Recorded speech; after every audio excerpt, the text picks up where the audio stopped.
Row 18, plot 20. Hey everybody, welcome to Now It's Dark. I'm Jim. Today's new release movie reaction is for a movie called Alone at Night. This was released on January, I think 20th, 2023, so very recently. I think it's technically a 2022 film. It is 1 hour and 30 minutes. It is rated only 3.9 on IMDb, but it's still very early in its release time. There are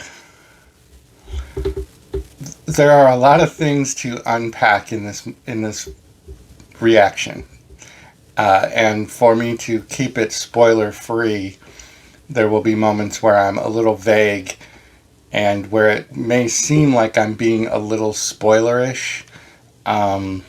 It's not necessarily. So there's some notable cameos, and we'll just get those out of the way first. There's Pamela Anderson. She plays a sheriff. Louis Guzman plays Jazzy Lou, and he's kind of an interesting character. And he's just most recently been Gomez Addams, if for some reason you don't know who he is. And Paris Hilton, who plays Paris Hilton. So the movie is about let's read the actual storyline. Vicky is a young woman looking for an escape after going through a harrowing breakup. After retreating to a friend's remote cabin in the woods to clear her head, she continues modeling sexy lingerie for her devoted followers on 18 and Over, an adults-only live streaming website. But when the power keeps going out, Vicky discovers something terrifying awaiting her in the dark. A masked killer wielding a crowbar who's hell-bent on bringing her night to a grisly end. So that's kind of a not-so-good synopsis, so I will do kind of a lengthy, better one as my reaction. This was originally titled 18 and Over, and it does revolve Vicky, who's played by Ashley Benson, and she has a breakup, and she's a cam girl, she's a cam model, and that's what kind of interested me in watching this movie, because there have been some horror slasher movies that have taken this theme on, where they're showing a cam girl, so you have this fan, stalker, or something of that nature going on. So she goes to this remote cabin that her friend Stacy, who's played by Sky Ferreira, is, and then we are also introduced very quickly to Paris Hilton's character, who's the host of a TV show called Trap House. So think like Big Brother or whatever that MTV show used to be. I can't think of it. Leave it in the comments down below if you remember the TV show that was on MTV. The Miz actually came from that. Gosh, why can't I think of it? Anyways, think Big Brother. This movie was filmed literally had to have been filmed during the peak of COVID, because the quarantine and COVID theme is throughout the movie. Multiple times it's mentioned, and because we're kind of like over it, or at least I am, like I've gone through the COVID fatigue. I don't even think about it anymore, really. But it was very in your face, just like a mask, in this movie. So I don't hate it. I just wonder if maybe this movie didn't get released at the right time, like maybe a year ago. It might have done better. So yeah, Paris Hilton is the host of Trap House, and it's really just like kind of scene transition type things, or it's to have a TV on so that the power can go off, and then that's what shuts off because the power goes off. And they're kind of like parody of those reality shows. And it goes on throughout the entire movie. So there's two different things that go on through the movie that kind of transition you into the next scene type things. So this goes on, I wrote it down, it's like 11 times that we get interrupted by the TV show Trap House. And eventually you kind of realize, okay, they're building to something to pay off at the end. So the TV Trap House has its own kind of like thing going on, separate from the movie, but also at the end it comes together. And I'm not spoiling that because you're going to figure that out. It's really not that big of a deal. So then the next thing that this movie does, that's kind of a trend where they're doing like chapter cards. This one in particular starts with your opening scene, and then all of a sudden it's day 2, and the words day 2 are kind of like white, and then there's like a little red tint at the top, and that's when we're introduced to Vicky's camming after she gets to the cabin, and we get introduced to the tape guy,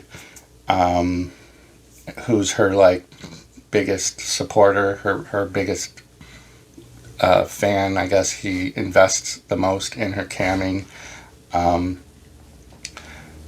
And it doesn't take long to realize that despite a very interesting bathtub scene, there's little camming done, and there's zero nudity at all in this entire movie.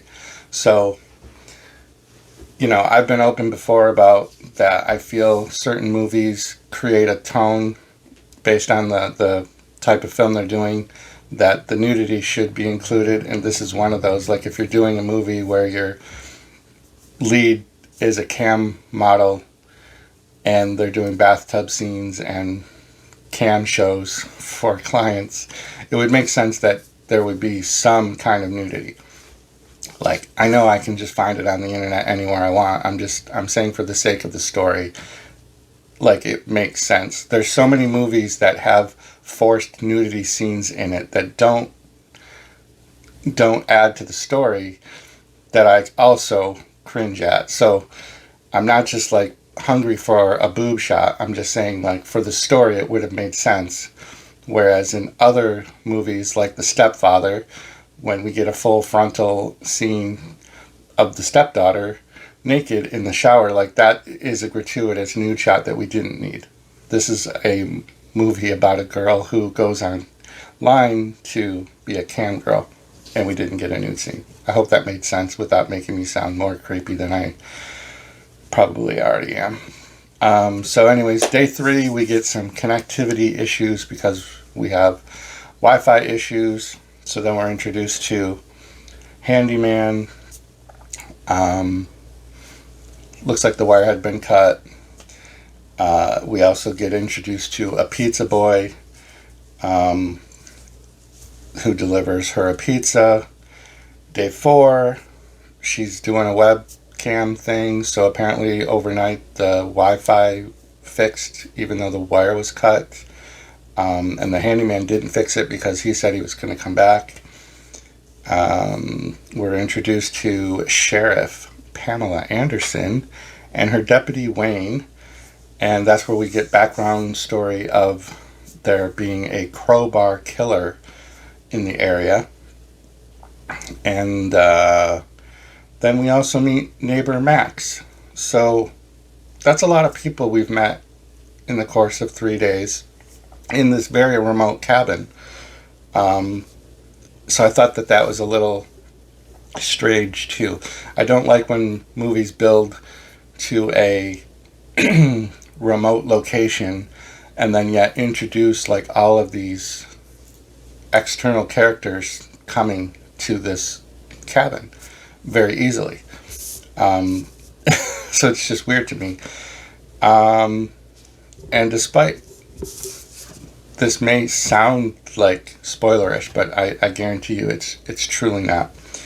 Then we get to day 5, and that's when I kind of noticed or confirmed that the chapter cards or the day 5 cards, the red tint that was in day 1 that I mentioned, it is slowly getting bigger and filling up more of the title card. So that's interesting.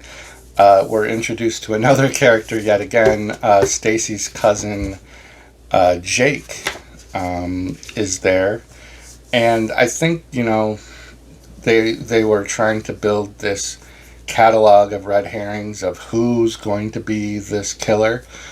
Meanwhile, there's really only been 2 on-screen kills. There's other kills happening, but we don't know about them until the end.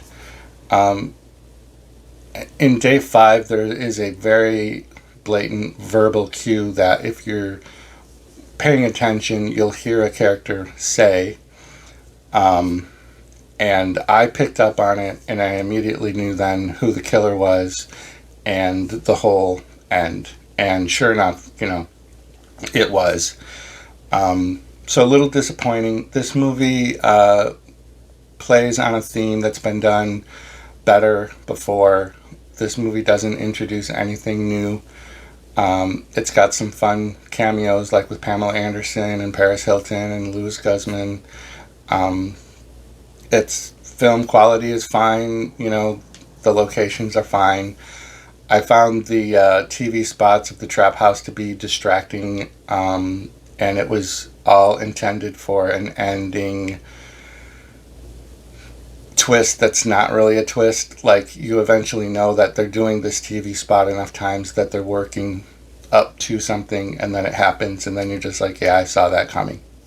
So I think the 3.9 rating on IMDb will probably go down. It's just an average movie. It's a little long for the quality of the story, in my opinion. So if you've seen this movie or you have thoughts on it, or if you also enjoy watching Cam Girls, leave a comment down below, hit the like button, and subscribe to the channel, because we do all sorts of fun reviews and crazy other stuff. Thanks. So have your dream. Go on and sing your song. There's nothing wrong with singing out of tune. If people laugh and say your dream can never be, just think of me.